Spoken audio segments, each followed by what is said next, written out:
ओम शांति। बेहद के नाटक में पात्रधारियों को पल पल कर्म का फल मिलता रहता है। नाटक अथवा सिनेमा में जो मुख्य पात्रधारी होते हैं वे सारा समय नाटक पर छाए रहते हैं तथा हीरो हीरोइन कहलाते हैं। वे अपने कर्तव्य के प्रति जागरूक, सतर्क एवं निष्ठावान होने के कारण ऑल राउंड पात्रधारी होते हैं तथा उन्हें जनता और सरकार की ओर से पारितोषिक व सम्मान आदि प्राप्त होते रहते हैं। इसी प्रकार इस बेहद के नाटक में भी हीरो वही बनते हैं जो वर्तमान समय अपना जीवन हीरे के समान बनाते हैं, अर्थात जीवन में दिव्य गुण जैसे कि पवित्रता, धैर्य, सहनशीलता, मधुरता आदि धारण करते हैं और विकारों को अपने अंदर से निकालते हैं। उन मुख्य पात्रधारियों को सम्मान और पदवी भी बेहद की मिलती है। हद के नाटक में नाटक के पूरा होने पर ही पात्रधारियों को पारितोषिक मिलता है, बीच में नहीं। किंतु इस बेहद के नाटक में पात्रधारियों को क्षण क्षण पल पल अपने किए पाठ का फल मिलता रहता है। अतः हमें सदैव अपने अच्छे कर्मों जैसे कि किसी को दुख न देना, अहिंसा, मीठा बोलना, परचिंतन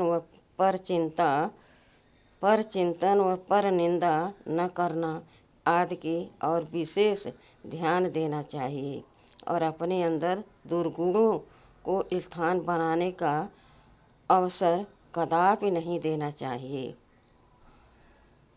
हद के नाटक में एक एक्टर कुछ भी पार्ट बजा रहा हो किंतु वास्तविक जीवन में उसके विपरीत हो सकता है, अर्थात उसके जीवन के दो पहलू हो जाते हैं।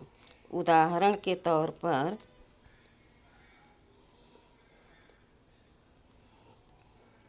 नाटक में कोई सत्यवादी हरिश्चंद्र का पार्ट बजाता है किंतु अपने असली जीवन में वह झूठा शराबी जुआरी हो सकता है। नाटक में मर्यादा पुरुषोत्तम श्री राम का पार्ट बजाने वाले के असली जीवन में सद्गुण व मर्यादा नाम मात्र की भी न हो, ऐसा हो सकता है। असली जीवन का पक्का नास्तिक नाटक में अच्छे आस्तिक का पार्ट बजा सकता है। विज्ञान के बारे में कुछ भी न जाने वाला एक ऊंचे वैज्ञानिक का पार्ट स्टेज पर प्रदर्शित कर सकता है।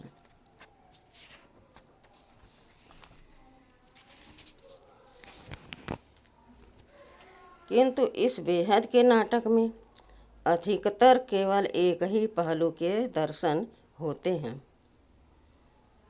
जैसा जो मनुष्य होता है उसका वास्तविक रूप सृष्टि के सामने जल्दी या देरी से आ ही जाता है। बेहद के नाटक को साक्षी हो देखने से खर्च के बजाय प्राप्ति। हद के नाटक में केवल सीमित विविधता होती है किंतु बेहद के नाटक में असीमित विविधता है। बेहद के नाटक को यथार्थ रीति से समझा जाए तो इसमें जितना मनोरंजन का अनुभव हो सकता है उतना किसी में भी नहीं।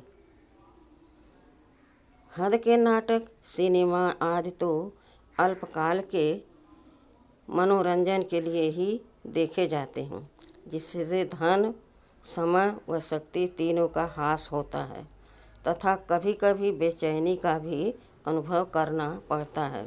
बड़े आश्चर्य की बात यह है कि इस बेहद के नाटक को साक्षी हो देखने से उपरोक्त तीनों वस्तुओं के खर्च होने का तो प्रश्न ही नहीं उठता, बल्कि कुछ न कुछ प्राप्ति ही होती है। जिसने रोया उसने खोया। एक दार्शनिक के अनुसार सृष्टि रंगमंच एक दर्पण है। जैसे दर्पण में जो चीज़ जैसी होती है वैसे ही दिखाई देती है, इसी प्रकार इस सृष्टि रंगमंच पर हंसने वालों के लिए खुशी ही खुशी है और रोने वालों के लिए रोना ही रोना है। तो क्यों न हम सदैव हंसते हुए अपना पार्ट बजाएं। क्योंकि गायन भी है कि जिसने रोया उसने खोया। किंतु एक बात का ध्यान भी अवश्य रखें कि हंसते हंसते कहीं हम ही हंसी के पात्र न बन जाएं। बेहद के नाटक में जो भी दृश्य आए उसके स्वागत के लिए हम सदैव तत्पर रहें। हमें पुरुषार्थ अच्छे से अच्छे परिणाम के लिए करना चाहिए, किंतु तैयार रहना चाहिए खराब से खराब परिणाम को भुगतने के लिए भी। अतः जीवन में यदि कोई अप्रिय घटना घटती है तो हम उससे दुखी अथवा अशांत न हो, क्योंकि वह तो बेहद के ड्रामा की भावी थी। यह दुखद घटना के कारण हम रोते या चिल्लाते हैं तो उससे कोई लाभ नहीं। हाँ, भविष्य में ऐसी घटनाएं पुनरावृत्त न हों उसके लिए यथासंभव पुरुषार्थ अवश्य करना चाहिए। अच्छा, जन्म और मृत्यु के बीच सुंदर गैप है। जीवन इसमें स्वयं खुश रहे, दूसरों को खुश रखे। ध्यान रहे, जन्म और मृत्यु के बीच सुंदर गैप है। जीवन इसमें स्वयं खुश रहे, दूसरों को खुश रखे। ओम शांति।